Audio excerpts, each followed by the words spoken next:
All right. Hello, everybody. I'm Alicia Day. I'm a resident here in Littleton, and I'm also the Director of Parks, Recreation, and Community Education. So I just wanted to thank you all for attending the first out of 3 of the public workshops dedicated to the development of this 2023 Open Space and Recreation Plan. So for those of you that might not know about the Open Space and Recreation Plan, I wanted to give a quick explanation of what it is and why it's important. So this plan is part of a 7-year cycle guided by the Commonwealth to encourage towns and cities to develop a strategic plan that identifies open space and recreation resources, assesses community needs, and outlines an action plan for the future. So the input that you provide tonight will be part of this plan that will guide the town's effort to protect and enhance its open space, develop new recreation opportunities, and ensure that everyone has access to quality parks and recreation facilities. So why is it important? It gives us an opportunity to review and re-envision a master plan that is focused on our open space and recreation spaces as well. It allows us to focus on an important aspect of our lives that provides a quality of life to our community that often doesn't get the spotlight that it needs and deserves. It also allows Littleton to access the Commonwealth for grants through the Department of Conservation and Recreation that we wouldn't have access to without the completion of this plan every 7 years. Access to this funds allows us to move forward to achieve the goals that we develop while trying to be fiscally responsible to residents and towns in the town of Littleton. So thank you for being here. We really appreciate it. And hopefully we have a great time tonight. Great.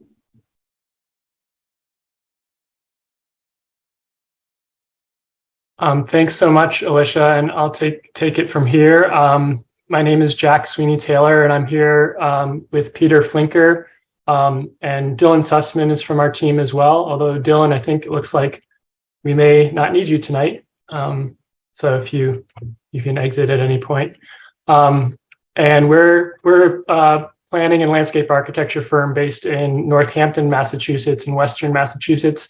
But I actually grew up in the town of Groton, and I'm really excited to be working on this project. I love passing through Littleton, and it's great to learn a lot more about it through this project. So we're going to be going through a presentation to start. Peter and I will be leading that presentation, and then around 7:45 we'll actually let me go to the agenda. At around 7:45 we'll go into breakout groups. The presentation is going to review some of the project background, some of the things that Alicia was just speaking about, and some existing conditions that we've been learning about and updates since the 2016 Open Space and Recreation Plan. And then when we go into breakout groups, we'll have 4 breakout groups, and we'll do a little bit of a mapping exercise and then summarize some of the findings from our discussion and from the mapping activity, and then report back at the end, be able to have a final group conversation and close by 9 o'clock. Tonight's objectives, we're introducing the project, including its background, a timeline of the project, and the role of your input. And then we're going to be identifying some of the key assets and needs for open space and recreation, including facilities as well as programs and accessibility for ADA accessibility or access to trails in other ways as well. And so why are we thinking about this? Why is this important? Alicia already spoke a little bit about that, and go through a few points here again. So open space, this plan has both open space and recreation as 2 overlapping goal interests. So open space includes habitat for plants and animals, includes the town's water supply, a picture of Beaver Brook there. It includes agricultural resources and scenic and cultural landscapes that help define the town's character. Recreation fits into that and takes advantage of those resources through trails and bike paths, parks and playgrounds, sports facilities, programs for birding and nature study, or just doing that on your own. And then, of course, boating, fishing, and swimming at Long Lake in the town beach.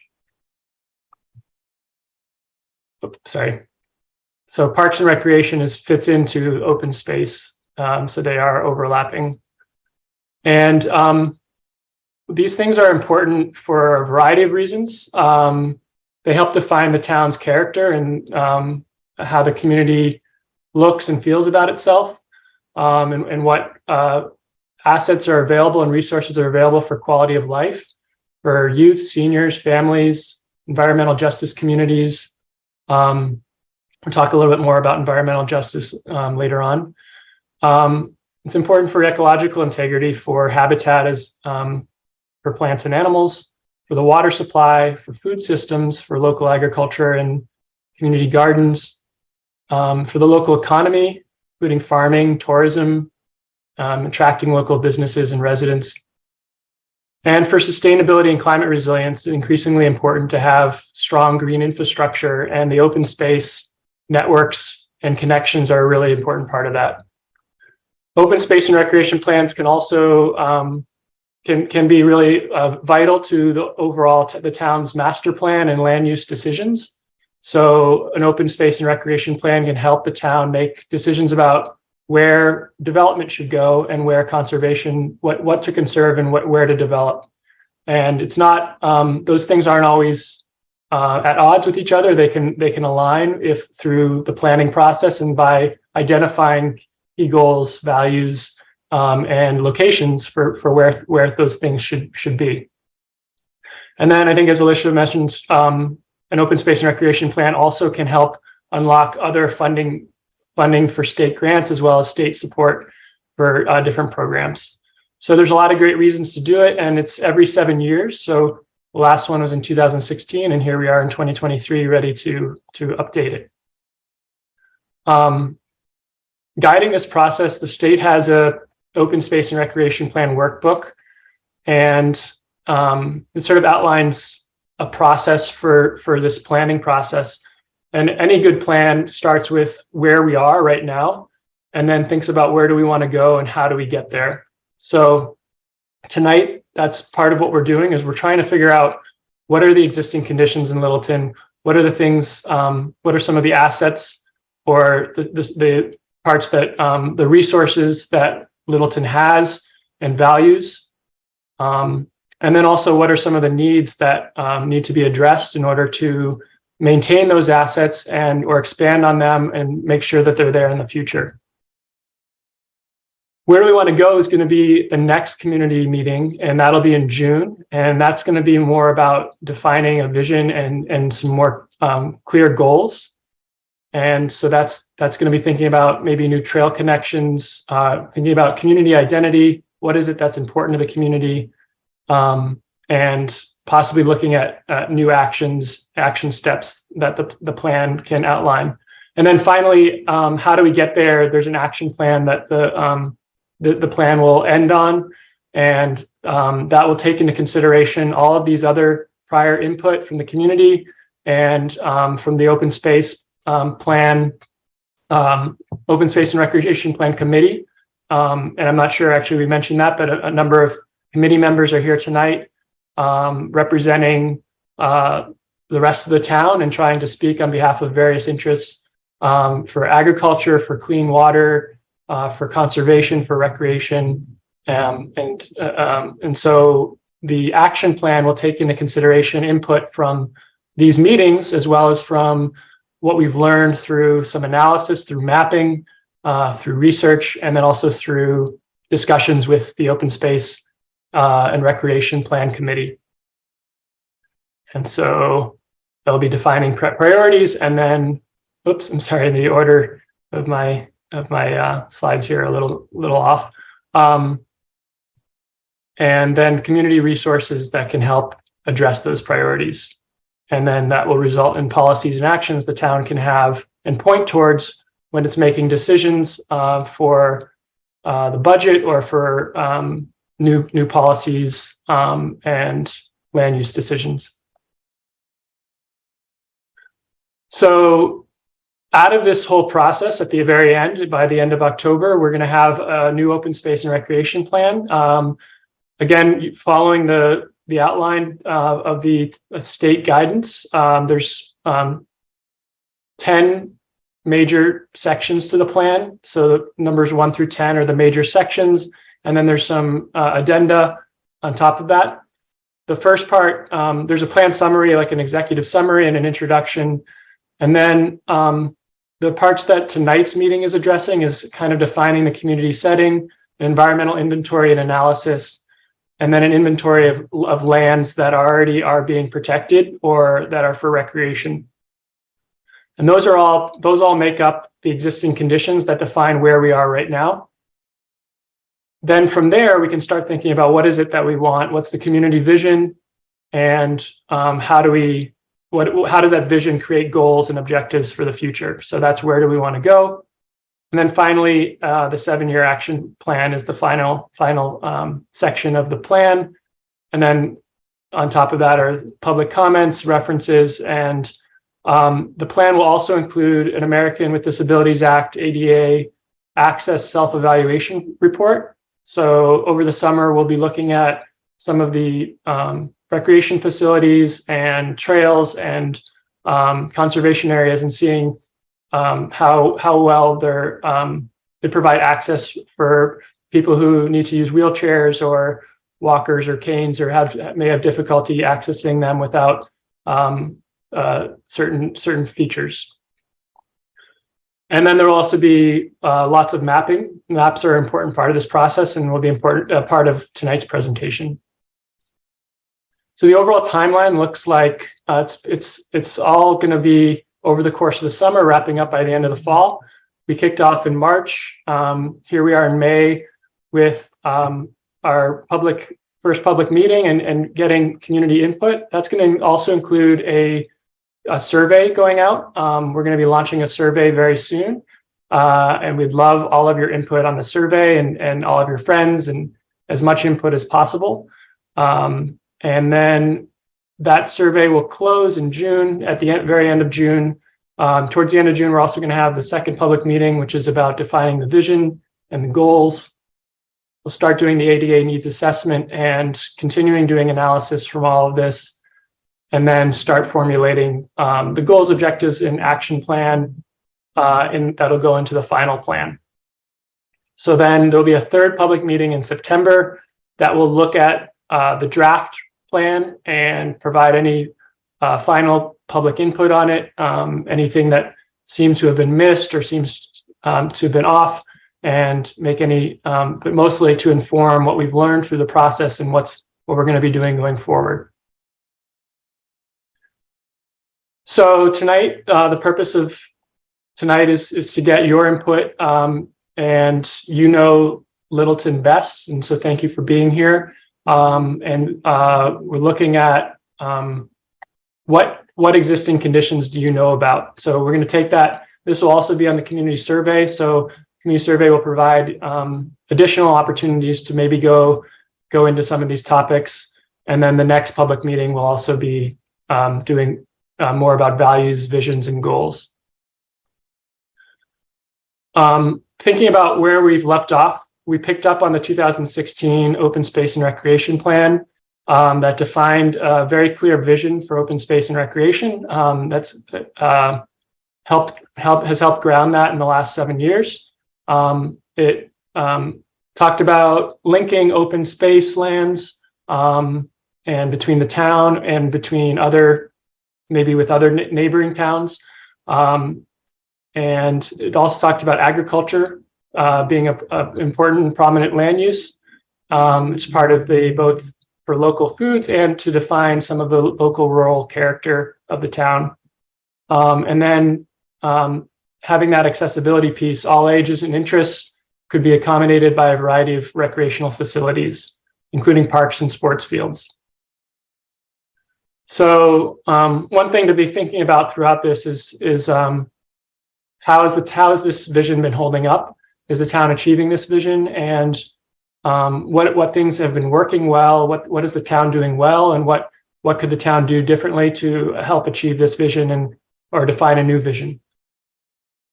So getting to talk to your conservation agent, Amy Green, who's here, and Alicia, your Parks and Rec director. We've got to learn a little bit about what's been going on in Littleton in the last few years. And there's been some land acquisitions, Browns Wood is an example, and then a lot of trail maintenance, working on boardwalks and steps. The picture on the right towards the top is a weed warrior training. So invasive species is a big issue throughout Massachusetts and certainly in Littleton. And so figuring out how to manage that is an important part of preserving the natural biodiversity and ecology of Littleton. And then having trail kiosks, the salamander, I think the salamander crossing and helping, make sure getting community engaged in protecting and looking out for local ecology, and then looking for where construction happens, monitoring construction for making sure it's in compliance with stormwater management, and that it's the construction is happening that is aligned with protecting natural resources. Here's a few more pictures of local of some recent maintenance and improvements.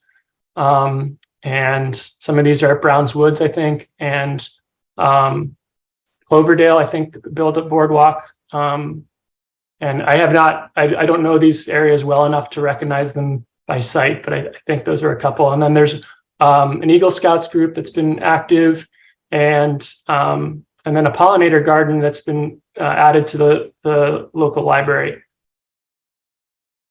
Some other changes, there's been a few parcel acquisitions, and we mentioned Browns Woods, and the town is also in the midst of sort of defining which parcels are conservation parcels and which are part of Parks and Rec and other entities.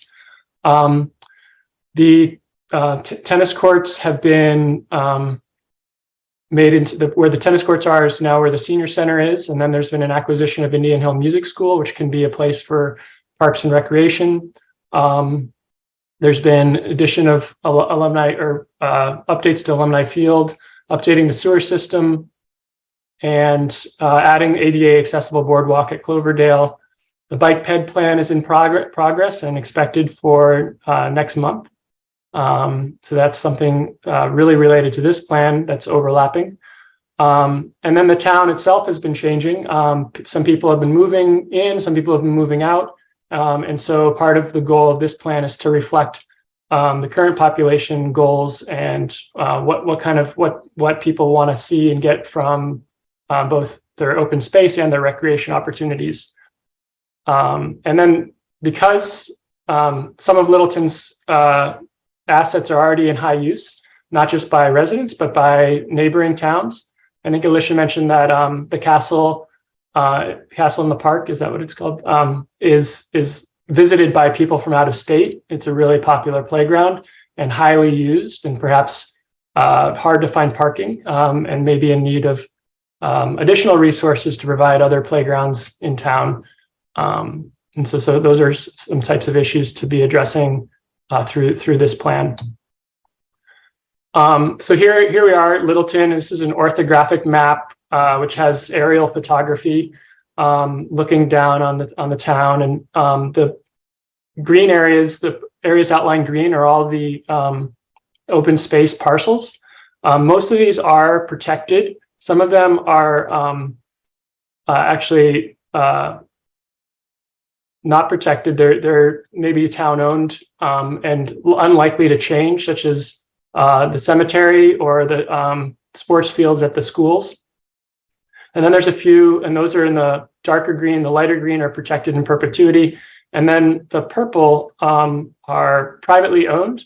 And so those may not be protected, but they also may provide important recreation facilities or places for people to enjoy the outdoors, or conservation areas.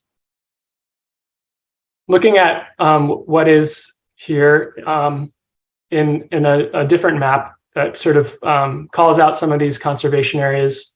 We have some large ones like Oak Hill Conservation Area, Prouty Woods in the center of town, Littleton Town Forest, Boxborough Station, Newtown Hill, Sarah Doublet Forest near Acton, and a number of others throughout town. So one of the things that this map shows, looking at the existing open space, is that open space is pretty well distributed throughout town, and that is part of a goal, is to have open space be and recreational opportunities be close to where everyone lives. A goal of 10-minute walk within where everyone lives, and so part of what we're trying to learn is that goal achievable? Is it already being met, or are there places that maybe don't have as good access as others? These parcels there's over 260 of these open space parcels. Many of them are managed and owned by the Conservation Department. Many others are owned by the Littleton Conservation Trust. The Parks Department has a few, and then the Water Department and some regional partners like Sudbury Valley Trust, and then there's a few privately owned as well. On the map, there's a few other just to get oriented, and I apologize if the font is hard to read for you. It depends on, I guess, how big your screen is. But you can see the schools sort of called out with these little buildings here in the town hall. And let's see, the rest of the map shows wetlands sprinkled throughout, and the roads are the other piece that's sort of the gray lines throughout. So hopefully that can help orient you as we look at these maps. And then we have a map showing recreation and trails in town, and this is not comprehensive. This is just our first pass, trying to identify where are the where are the recreational opportunities. So calls out the school playing fields. It calls out the town beach at Long Lake. There's some privately owned recreational places, and these are all in yellow, by the way. The Neshoba Day Camp, the Harvard Sportsman's Club are a couple examples of privately owned recreation areas. And let's see what else. And then in the light green on this map are some of the trails, and I think this will be updated as we learn more also from the bike and ped plan, because these trails are mostly within conservation areas, but it doesn't show all the connections that some of the street connections that allow bike lanes, and then I think there are some new trails that are maybe near Hartwell and a number of other places. So we're trying to learn as we go along, and this is just a start. The other part of this map is outlined in orange is all the town-owned land. And so as you can see, a number of the open space parcels, whether they're green, which is primarily for conservation, or yellow for recreation, are town-owned. There's also a number of town-owned parcels that are not either conservation areas or recreation areas, and may be used for other reasons. But those also maybe potentially could be considered for either of those purposes if it seemed like a good opportunity. There's a couple of other sites on here that we'd like to pay more attention to. One of the purposes of open space is also for historic and cultural use. One that's really visible on this map is the West Lawn Cemetery, but there may be others as well. And so that's another purpose of open space, is in addition to recreation and habitat and agriculture, also having historic or cultural value.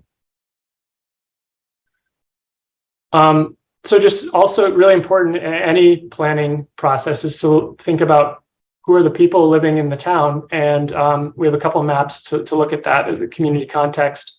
This map shows the population density in Littleton. So Littleton has a little over 10,000 people according to the 2021 American Community Survey through the US Census.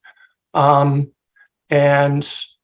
they're most concentrated in the areas along, I guess that's Goldsmith Street and King Street, and then towards the Acton town line as well.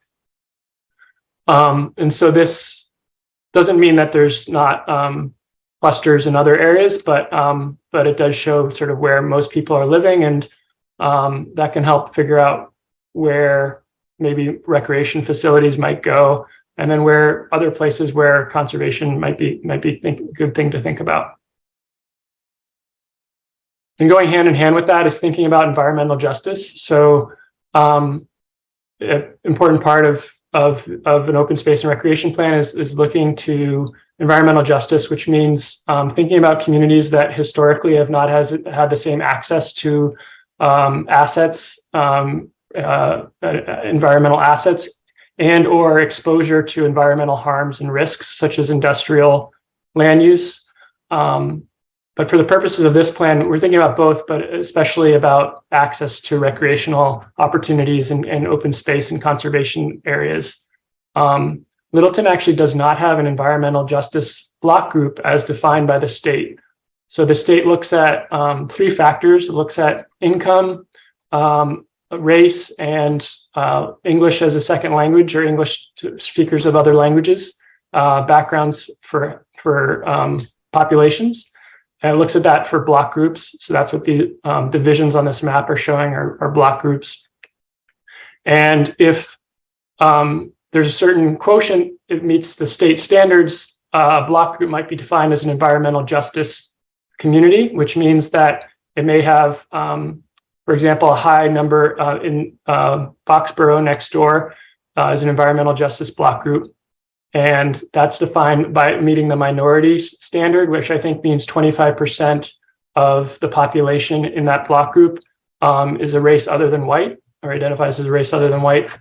And so the purpose of this is to think about communities that have historically had less opportunity or access, and making sure that planning considers that and provides that access and opportunity. So while there are no environmental justice block groups in Littleton, what this map also shows, it's one that there's some neighboring towns that have environmental justice block groups, but also the colors in Littleton here are showing income. So that's just one factor to be thinking about. And the lightest yellow is looking at the household median income for that block group is around 80,000. And then as the color intensifies, it's a higher median household income, up to 167,000 is in the top bracket of the red group. So that means along Great Road, there might be more households that are perhaps lower income, and perhaps the plan can pay attention to environmental resources, open space resources, and recreational resources in that area. The other thing the map shows is public and nonprofit housing. Just small parcels, so harder to see, but there's a few parcels that are Littleton Housing Authority, right here in the, I guess near Taylor Street and by the schools. And then a couple other parcels that are housing owned by charitable organizations. Those might be living assistance for senior citizens, or perhaps a church group, and provide, or I think there's a youth services organization that owns one of these parcels. And so those are other groups to be thinking about in terms of environmental justice. The area around Mill Pond did not have data, so that's why it's gray from the census in terms of income. I'm going to transition and pass the mic over to Peter, who's going to talk a little bit now about some of the environmental assets and the environmental inventory that we did, starting with soil and geology. Thanks, Jack, and hello, everybody. Yeah, we're showing the maps tonight kind of to show you the kind of things that are going to be included as maps in the plan, but obviously it's a little hard to see all the detail. So this is kind of an overview so you'll know what we're doing. And also, we're hoping this is kind of a warm-up for the discussion we want to have in a few minutes about what you think is important in terms of what needs to be protected, what needs to be celebrated, and so on. So soils and geological features are part of the sort of required map set that the state is looking for an open space plan. And basically, Littleton, there's a technical term, it's kind of a lumpy town, right? There's a lot of hills and dales, a lot of rivers and streams. You've got the Beaver Brook and the different ponds and so on. You've got a mix of steep slopes and hydric soils and till, and then sand and bedrock and sand and gravel in other places. So it's a really diverse landscape, which reflects and impacts where you could build things, but also what kind of ecology is occurring historically and what could occur in the future. Next slide, please. Similarly, water resources you're familiar with, the aquifers under the Beaver Brook area, and those are protected under the state sort of wellhead protection areas, and what they call the zone 2s that sort of protect the area that's contributing to the wellheads. And then there's also surface water supply protection in some of the ponds, the Fort Pond and Agog Pond and Long Pond. And all of that is carefully managed both by the town in terms of protecting water supply and overseen by the state. The next map shows plant and wildlife habitat, which also revolves around the wetlands and water bodies. Most of the area that's been identified by the state, either as priority habitat for rare species and or as critical natural landscape or core habitat under the state's biomap, which is a sort of ecological assessment of lands across the entire Commonwealth. Most of that is in the areas that are wet along the Beaver Brook, or some of the larger areas over toward Agog Pond. And then there's lots of vernal pools, as you know, which of course is an indicator both that you've been very active in identifying vernal pools, but also that you have areas with high water table in the spring, maybe not so great runoff, and that supports a real diversity of wildlife habitat. So one of the things we want to talk about tonight is, what are the really special areas, whether they've been protected or not, and how can we connect those together to preserve the functioning of the ecosystem as a literal system. So I think Littleton, like a lot of towns, has protected a lot of really important lands. But the question for the next 10 or 20 years is, how do we connect those together so we don't lose the essential functioning of those, either at the ecosystems with the habitat or the water supply, right? So what's the minimum that really needs to be protected long-term to keep those things as living systems that are self-supporting? The next slide shows agricultural resources, which is another kind of system. At what point do you have so few farms that they no longer really are viable? One of the good things that's happened in the last 10 years is that local farming has kind of been revitalized, across the state. And a lot of that has to do with farmers figuring out how to do lots more than just farming and wholesaling their product, right? You have farms as entertainment, farms retailing their goods to the public. And these are particularly active, along the Great Road, where you have, Springdale Farm and Springbrook Farm and so on, that really have learned to take advantage of the local market for farm products. So this map, which we'll continue to work on, shows prime farmland areas of statewide farmland importance. It also shows overlaid with that some of the agricultural preservation restriction areas and Chapter 61 land. And then what we're going to add to this is the location of specific farms.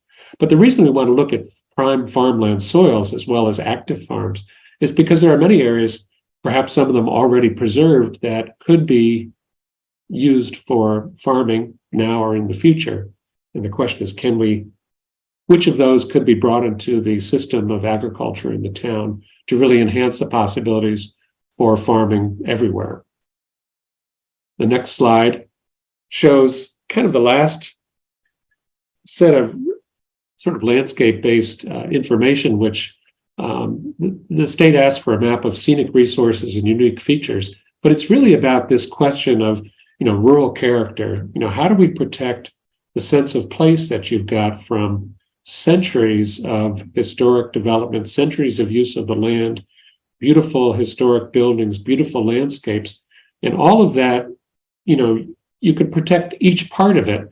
But again, how much can you lose before you start to lose that sense of place?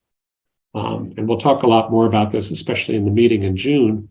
But the next slide shows kind of what the state thinks is important, which is historic sites.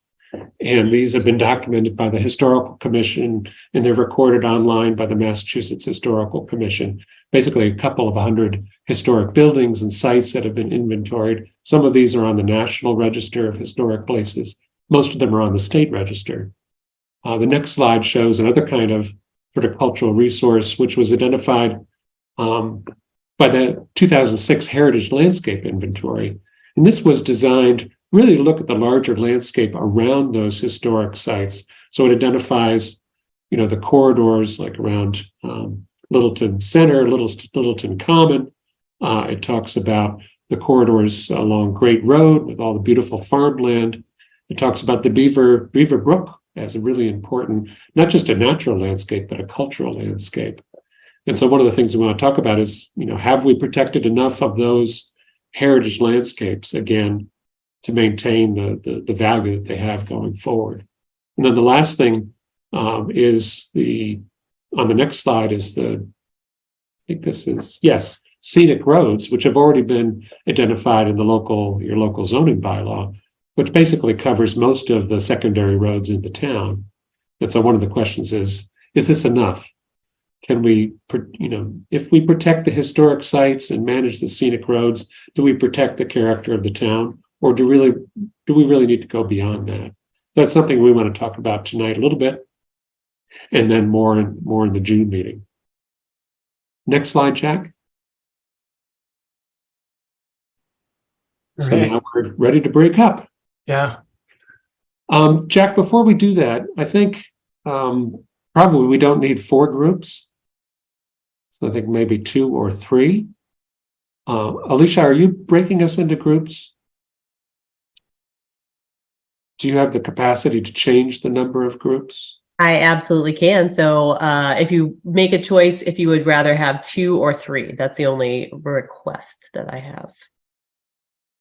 Well, I think considering we're going to be losing a few folks, I think around conservation, around 8 o'clock, Okay. We're probably pretty good if we do 2 groups. Okay. Do you think that'll work, Jack? Yeah, that's great. All right. So it could be like Jack and myself, and Jerry, you're off the hook. I know you're looking forward to it though, Jerry.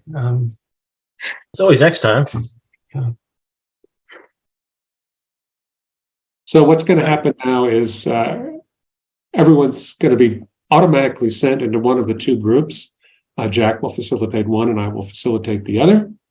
Hopefully that'll work. And then we'll sort of do an introduction at the beginning.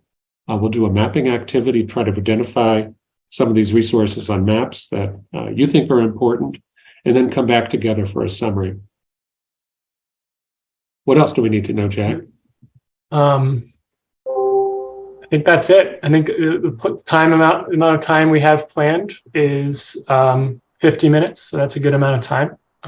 So we're planning on coming back at 8:35.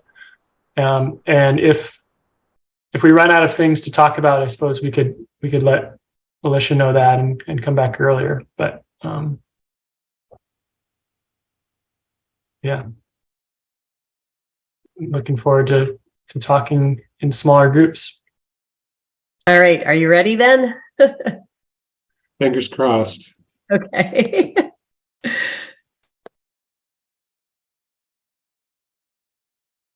There you go. Go into room 1.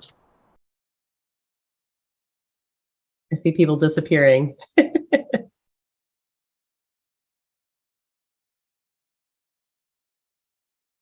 George, do you not have a room?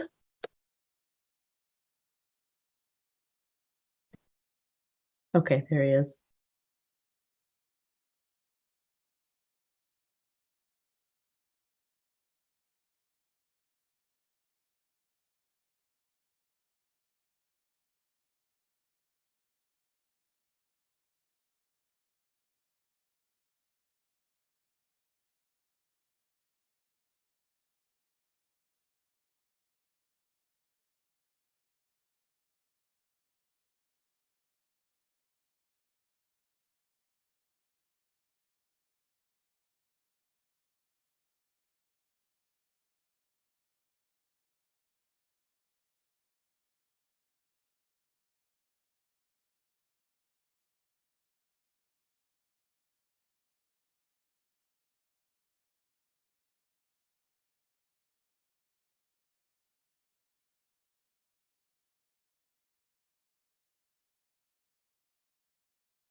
Hi, Adam.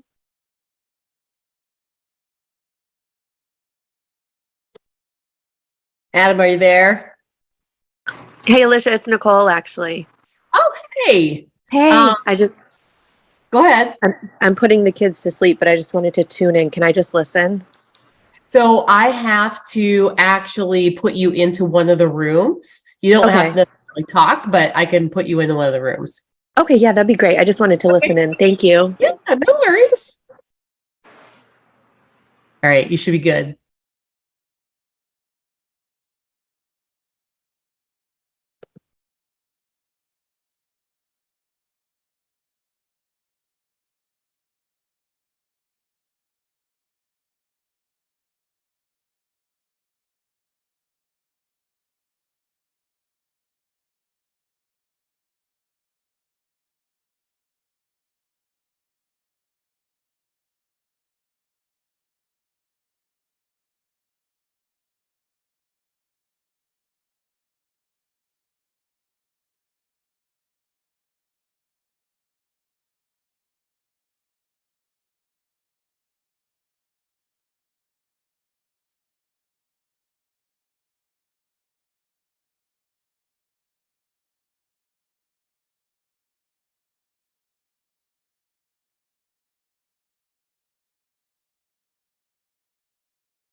This meeting is being recorded.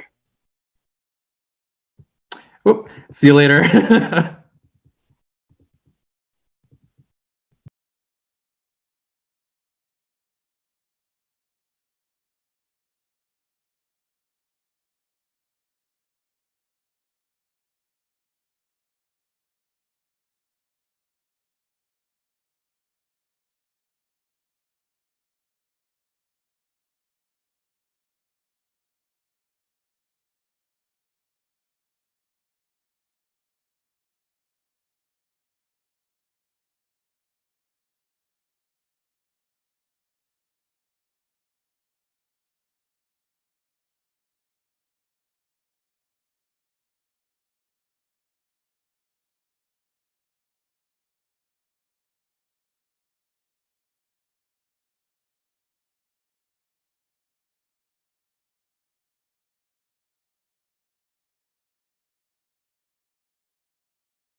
The camera doesn't work.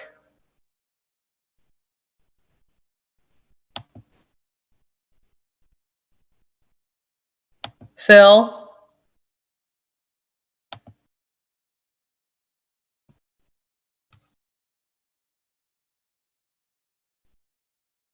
Phil?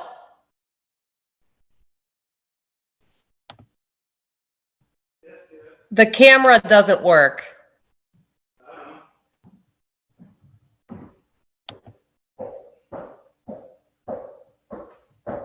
The camera doesn't work.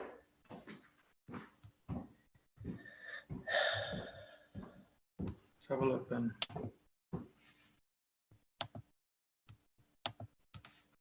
Just try to open it.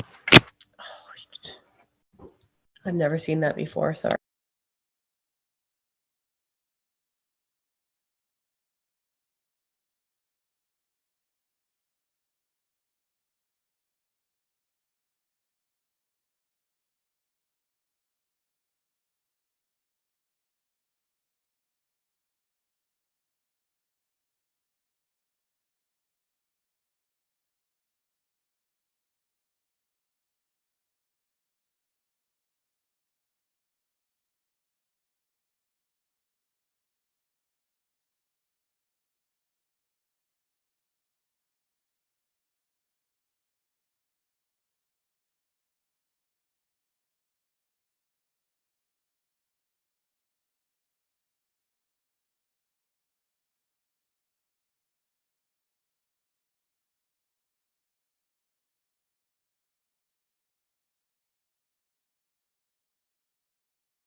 Welcome back. We're just waiting for everybody else to show up. Thanks,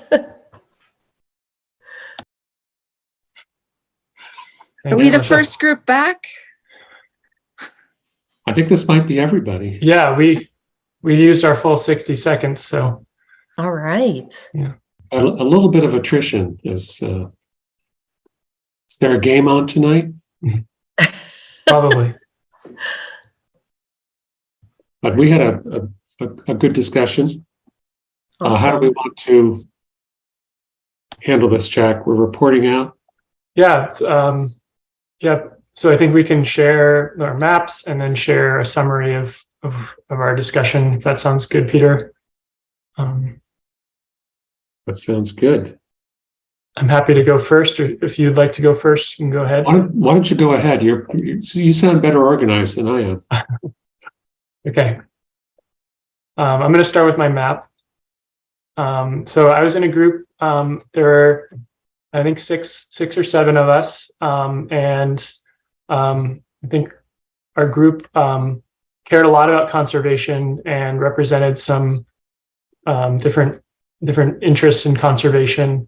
And one group member also is serving with the town's ADA committee, I think. Or George, you can correct me if I've got that wrong. But we focused on we just had so many places to list that were appreciated and good places that people like to go that we didn't get to them all. It was not fast enough to find them all and mark them on the map. But there were places close to home or close to development, like behind Town Hall. It was noted as a great sledding hill. The baseball field was appreciated, and people were just wanted to make sure that when the senior center gets built at the old tennis courts, that's not lost. That area behind Town Hall. There were a number of the conservation areas were appreciated, but Bumblebee Park, Prouty Woods, Oak Hill was talked about both for conservation and recreation, noted for bikers using it a lot, and the chasm that's there, but also for the salamander crossings and all of the wildlife that comes from those woods and people find around those woods. Smith Conservation Land was noted as a place that you can get lost in. Appreciation for that. Newtown Conservation Area, Sarah Doublet Forest. People appreciated the orchard at Nagog Hill, noting the blossoms recently. Yapland, and then there was Cooper Farm, a new town-owned land that is sort of yet to, it sounds like, is up for discussion about what happens there. And I put in a red pin for that because not that it needed maintenance, but because there's some questions surrounding what happens there. It sounded like places that didn't get on the map that people mentioned was Hartwell. I think it's up here, and oh gosh, a couple others. So there are a lot of places that people appreciate.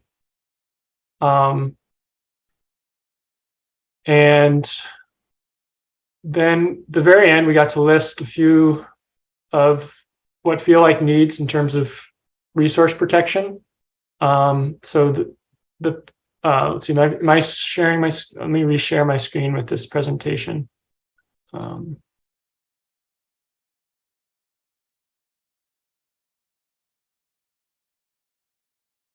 So noting that the town has plans to develop 1,000 more units, and that is of some concern to some of the participants, feeling like it's growing too fast, and that that may affect both the rural character of the town and could it potentially have ecological or impact on the environment potentially. It was noted that there's a lack of historic districts in Littleton, and that that's important to address in preserving the town's history and character. And that there may be less protected open space than other towns.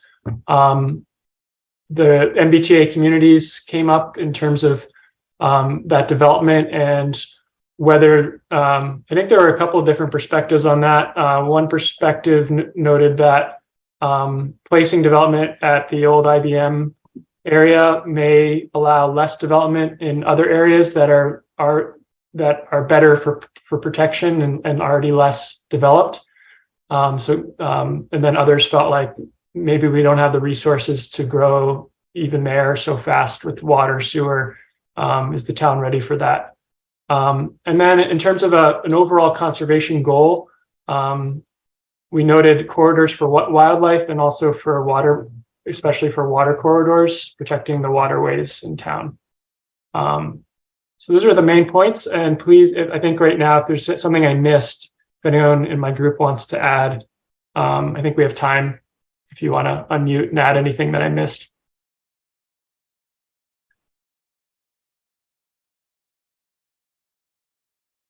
Okay. Great, thanks. All right, for our group, let's see. We also had a lot of pins for the sort of yellow pins, which is kind of a celebration of existing conservation recreation areas. We talked about the sort of the major areas along at Long Pond Beach, Prouty Woods, Long Lake Park, Newtown Hill and Sarah Doublet, Cloverdale, and sort of the southeastern corner, and the various the three different school field properties, the high school and the elementary school and the middle school. Talk about Hartwell Preserve, Whitetail Woods, and Oak Hill, sort of important on the western side of town. For question of what sort of are opportunities for new conservation areas, which are the green ones, we pointed out the farms, Brookdale Farm, and the other farms like Pickard Farm on Great Road, the Pickard Dairy Farm off of Harvard Road. We talked about potential expansion of existing forested properties like Newtown Hill, and how there's a lot of the, as you can see right on this map, a lot of the existing conservation and forest properties have a lot of unprotected forest around them. It was pointed out there's some active development projects in the area around Newton Hill, which the planning board is working with developers on, which may provide some opportunity for expanding open space in those areas. But there are a lot of different areas where that strategy could be important as we move forward with the sort of action strategy for the open space plan in general. It's a very traditional strategy, as you know, to sort of expand. If you have an existing area, expand it. Often because the larger a patch of woodland is, the better it is for wildlife habitat, as you know. Some of the other issues that came up in purple are, the potential accessibility needs, creating access to Long Pond, possibly at the end of Colonial Drive Conservation Area, creating access to Fort Pond, at the existing Fort Pond Conservation Area, which you can get now at high water, but not very easily. And then we talked about sort of the needs for maintenance, town-owned orchards, which there was a long-term agreement with someone who's now retired, I gather. And so that's kind of up in the air as who's going to maintain those town-owned orchards going forward. We talked about the need for continued investment in the Long Park beach facilities, particularly as use increases in the future. So dealing with increased parking demand, increased runoff, not just from the park itself, but from surrounding streets and properties. We talk about how generally a lot of conservation areas, and this is true throughout the state, are difficult to access in the summer because of ticks.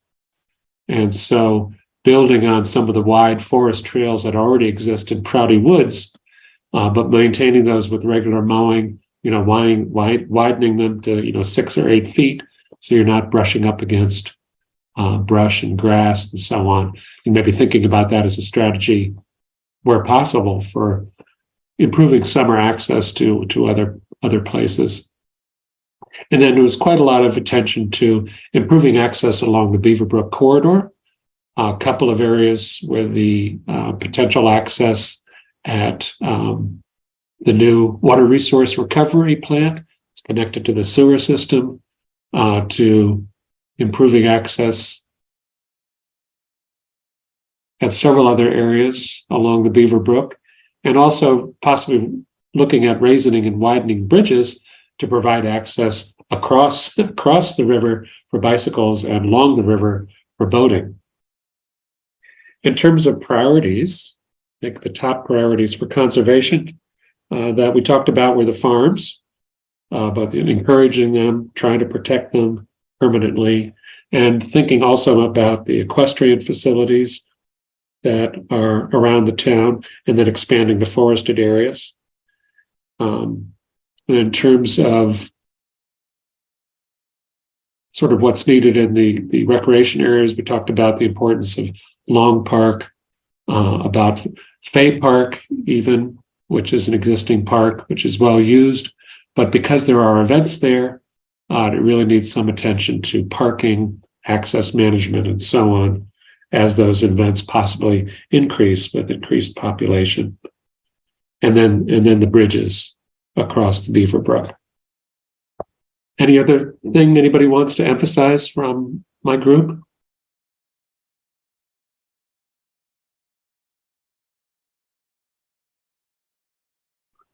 All right. Your group did an amazing job of dropping lots of pins. I'm really impressed. We were busy pinning. You got some good notes though, I noticed that. So, You'll have to teach me your skills on Google Earth, Peter. Great. so what's next? Well, I think we have a couple of next steps to announce, but since we have a little bit more time, if there's anything people feel like hasn't been addressed yet that you'd like to mention, we can spend a couple of minutes, 5 minutes doing that, and then end with the next steps in the process, and that'll be it for the night. Yeah, I think one particular question related to that is, as I said, we're going to be refining the maps and trying to create a final draft of the existing conditions inventory before our next public meeting in June. We'll be probably putting those out online so people can look at them.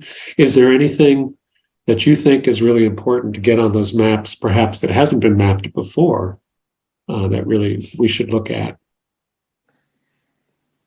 I do have a question, and I don't know if it would be more for the Clean Lakes group or if it's appropriate to address here.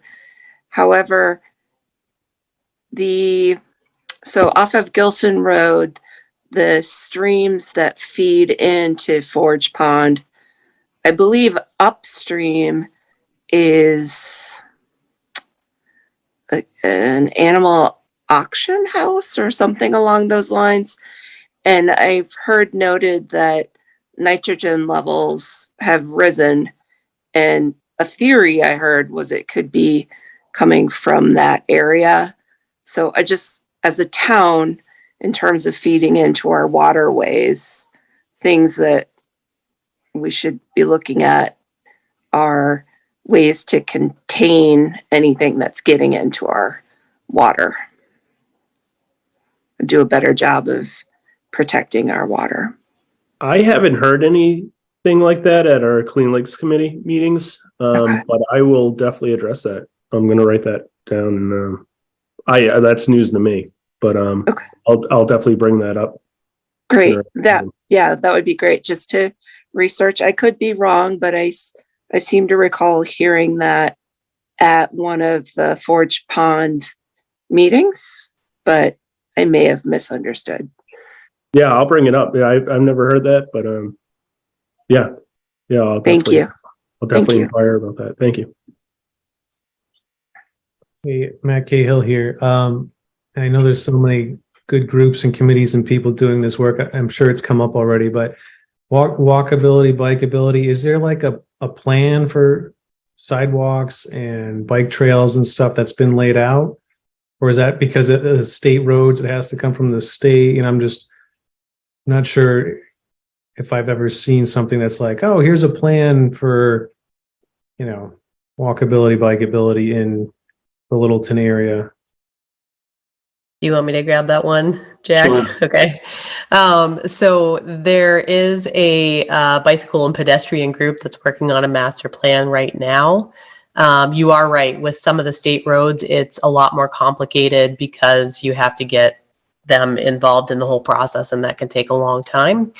But that is something that has been, we're part of a Complete Streets as a town, and that's something that is definitely one of those goals for us to move towards, getting more sidewalks. It's just how quickly highway can do it, how much funding they have, etc. So a lot of it comes down to those pieces of it operating a little bit slower. Yeah, and not that I want a major rush, because, as a tree person, a forester, my concern would be, accelerating canopy loss. Like, oh, this scenic road, wouldn't it be great if we put a sidewalk in here and we obliterate, half this forest, So I really, anything that I say, I want to temper with some sort of balance, right? That there's planning and foresight, and that we think these things through before just flat out saying, oh, this is a great idea, let's put this in, and then there goes the forest again. Fair point. Can I comment on that Yeah. also? The process is going on now. So if you want any input, we had a public meeting very similar to this one last week for the basically it's this kind of master. A planner has been hired. They're doing public outreach. They're doing mapping. We have a local resident who has worked on over many years regional wide bike routes that now they'll be going to try to get state money for signage. So if you're interested, step up. It's going on now. Is that the town website? It should be, yeah. Thank you. And there's also the Complete Streets program through the highway department. So, which is more of the sidewalks, and so it's kind of fractured a little bit into different organizations, but there's a number of things going on with people at least looking at planning.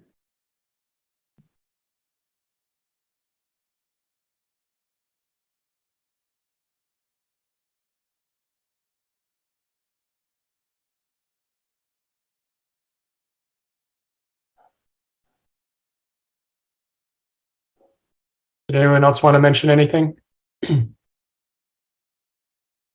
Yeah, Jack, just one thing. On one of the charts you showed, you said there are 260 open space parcels in Littleton. Was that parcels or acres? That was parcels, which I think it's I'm still figuring out how to quantify that, but I think there's a list of 267 areas that are part of conserve, whether for water supply, recreation, or conservation, and that's the number of discrete parcels or areas. Whether those are all one parcel or one area, some areas are more than one parcel, and then there's some conservation restrictions that are less than one whole parcel. But I did say parcels, yeah, not acres, yeah. All right, Hey, Jack. Hey, Jack. George. Yeah, I just wanted to comment on that, the comment that was made earlier about the nitrogen in the ground here. One of the things that the Sewer and Water Department of Littleton, that's why they wanted to move forth with the sewer system, is because Littleton was getting close in the nitrogen in the groundwater there. It was getting high, and they wanted to try to avoid EPA coming in and DEP telling Littleton that you got to put a sewer system in. to clean this up because it's coming from the septic systems that is throughout the town here. So that's one of the main reasons that they came in and was pushing to clean that up. And with the PFAS plant that they have online, it's going to clean up a lot of the water here for Littleton with other chemicals and the PFAS. So the nitrogen is a big thing, and it's all in the groundwater. So yeah, they're trying to clean that up now through that process of coming in and putting a septic system, putting a treatment system in place so people can start properly disposing of it. Thanks, George. I don't know. Yeah, I don't know much about that at this point. Thanks for that clarification. And and Ed, you might know more about that as well. I don't know the specifics of it actually. Not with the water department is dealing with cleaning up the water supply. But I know just from looking at the testing from the last few years, we haven't seen a spike in nitrogen levels on any of the lakes, but I'll definitely report all this to our next meeting, our next Clean Lakes Committee meeting. I was a member of the Sewer Commission study when they developed this to bring this on board in Littleton here. And plus, I got 30 years in the environmental field. Okay, great. Yeah, so thanks for noting that. And we'll pick that up I'll follow up with Ed if there's something about that should go in this plan. Great, well, it's 8:58, so we want to end on time. I'm going to just show my screen again with the next steps in the process.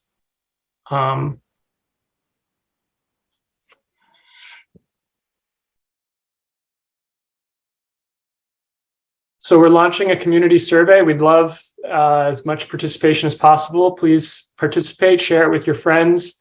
It hasn't been launched yet, but keep an eye on the town website for when it will be. It will be very soon. We're just finalizing it.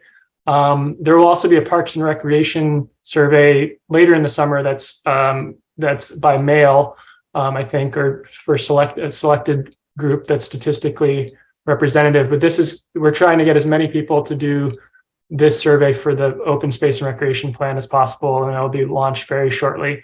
Then we have another public meeting on June 21st. I think that's a Wednesday, and that will be about community vision and priorities. And you can stay tuned on the town website. And those are my updates. Alicia or anyone else, do you have any other updates to share? Just on the meeting on June 21st will be in the Sturts meeting room at the Reuben Hoare Library and at the same time, so 7 p.m. to 9 p.m. Yeah, it'd be great to be in person. Yeah. Please come to that. Yes.